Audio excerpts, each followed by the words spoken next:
Hello प्यारे बच्चों, कैसे हैं आप सभी। उम्मीद है आप सभी बहुत अच्छे होंगे। और बच्चों, आज हम सुनने वाले हैं एक बहुत ही मज़ेदार और इंस्पायरिंग स्टोरी जिसका नाम है the story of village Palampur. और ये कहानी पालमपुर गांव की है। तो चलिए समझते हैं, सुनते हैं इस मज़ेदार कहानी को और देखते हैं कि इस कहानी के द्वारा हमें क्या बताया गया है।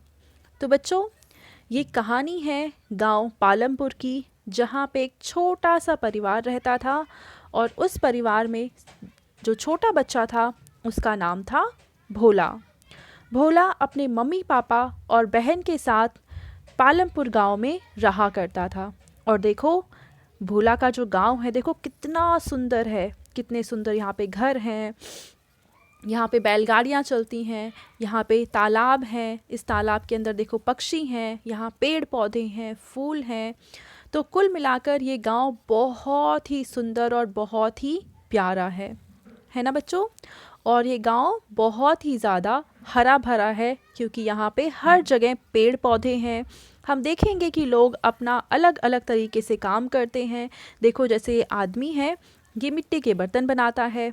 ये लोग इस मिट्टी के बर्तन को दूर बाज़ार में ले जाकर बेच देंगे। तो इस तरीके से ये पूरा गांव बहुत ही सुंदर और बहुत ही खुशहाल गांव था। और यहाँ पे जो भी लोग रहते थे वो बहुत ज़्यादा खुश थे। देखो बच्चों, यहाँ पे जो आने जाने के लिए, जैसे हम शहरों में हैं तो यहाँ पे हम क्या क्या इस्तेमाल करते हैं। बस है, कार है, मोटरसाइकिल है, स्कूटी है, इन तरह की गाड़ियों का इस्तेमाल करते हैं। पर पालमपुर में क्या किया जाता था कि ज़्यादातर काम बैलगाड़ी के सहारे से किया जाता था।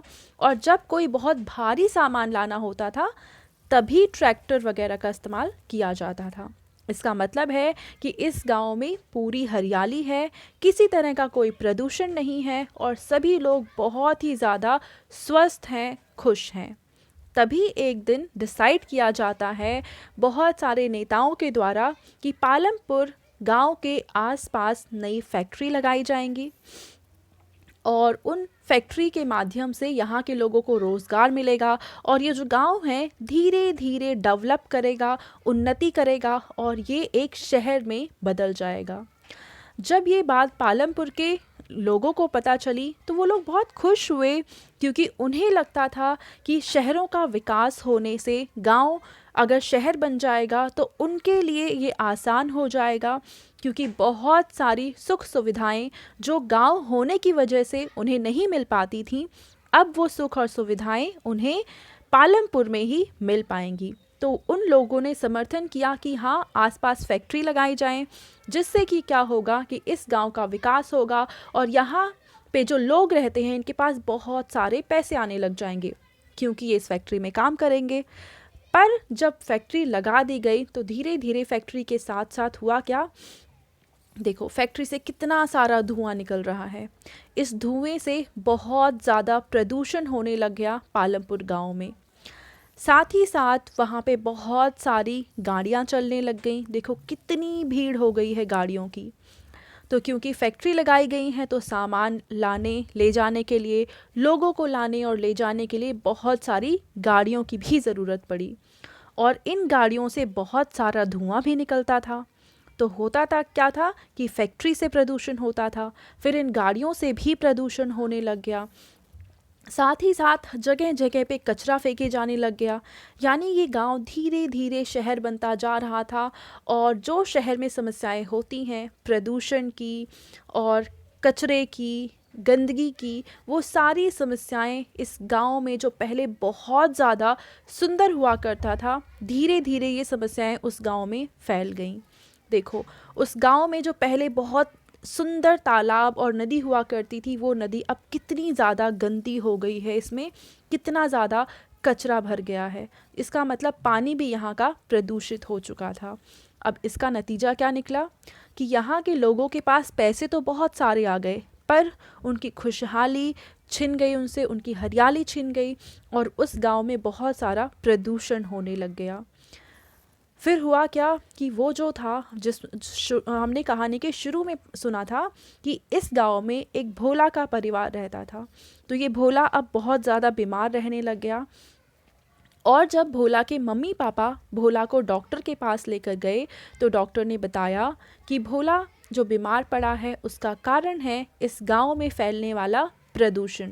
इस प्रदूषण के कारण ही भोला की ऐसी हालत हुई है। और अगर आप चाहते हैं कि भोला ठीक हो जाए तो इसको आप इस प्रदूषण से दूर कहीं ऐसी जगह पर लेकर जाइए जहाँ पे प्रदूषण ना हो। तो फिर भोला के मम्मी पापा ने सोचा कि अब हम पालमपुर छोड़कर हमारे जो एक दूसरा गांव है जहाँ पे फैक्ट्री नहीं लगी है, जहाँ पे प्रदूषण नहीं हुआ है, हम वहाँ चले जाएंगे। और इस तरीके से भोला के मम्मी पापा भोला को लेकर अपने गांव चले गए जहाँ पे प्रदूषण नहीं था।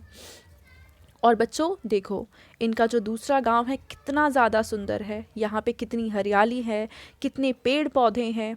और साथ ही साथ देखो, इस गांव में जाकर भोला अपने दोस्तों के साथ खेलने लग गया। जो वहाँ की साफ़ हवा थी उसमें सांस लेने लग गया। यहाँ पे प्रदूषण भी नहीं था, यहाँ पे गंदगी भी नहीं थी। और इसलिए भोला इस इतने अच्छे माहौल में रहने के बाद धीरे धीरे करके वो ठीक हो गया। और देखो इनका गांव कितना ज़्यादा अच्छा था। और इस तरीके से जो भोला है वो एक बहुत ही ज़्यादा खुशहाल ज़िंदगी जीने लग गया है ना बच्चों। देखो ये है भोला की मम्मी, ये है भोला के पापा, और ये है भोला जो हम देख रहे हैं कितना ज़्यादा खुश है। और वहीं जब वो शहर की तरफ रहने लग गया था तो कितना ज़्यादा दुखी हो गया था क्योंकि उसकी प्रदूषण की वजह से तबीयत खराब हो गई थी।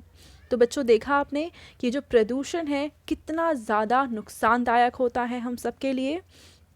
तो प्रदूषण से बचने के लिए हमें क्या करना चाहिए?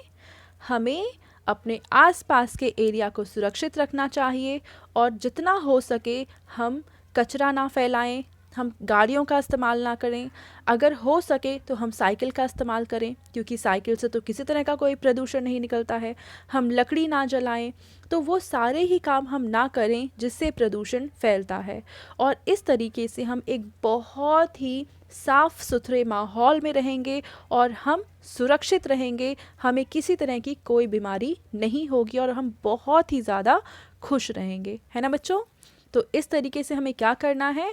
हमें हमारी पृथ्वी को सुरक्षित रखना है, ज़्यादा से ज़्यादा पेड़ पौधे लगाने हैं, पेड़ पौधों को काटना नहीं है और लकड़ी नहीं जलानी है, बेवजह पेड़ पौधों को तोड़ना नहीं है, फूल को भी नहीं तोड़ना है, ठीक है। क्योंकि यही सारी चीज़ें हैं जो हमारे वातावरण को, हमारी पृथ्वी को साफ़ सुथरा रखते हैं। बच्चों आपको अगर ये कहानी अच्छी लगी है तो प्लीज़ मुझे कमेंट सेक्शन में जाके बताएं कि आपको ये कहानी अच्छी लगी है। और बच्चों thanks for watching this video. अगर आपको वीडियो पसंद आई है तो उसको ज़रूर लाइक करें, अपने फ्रेंड्स के साथ भी शेयर करें जिससे वो भी इस कहानी को सुन सकें और इस कहानी की जो अच्छी बातें हैं वो भी जान सकें और इस पृथ्वी को बचाने में हम सब मिलकर साथ में आ सकें। तो प्लीज़ इसको अपने फ्रेंड्स के साथ ज़रूर शेयर करें और इस चैनल को सब्सक्राइब करें जिससे आगे आने वाली सभी वीडियोस और सभी कहानी आपको बहुत ही आसानी से मिल सके। थैंक यू बच्चों।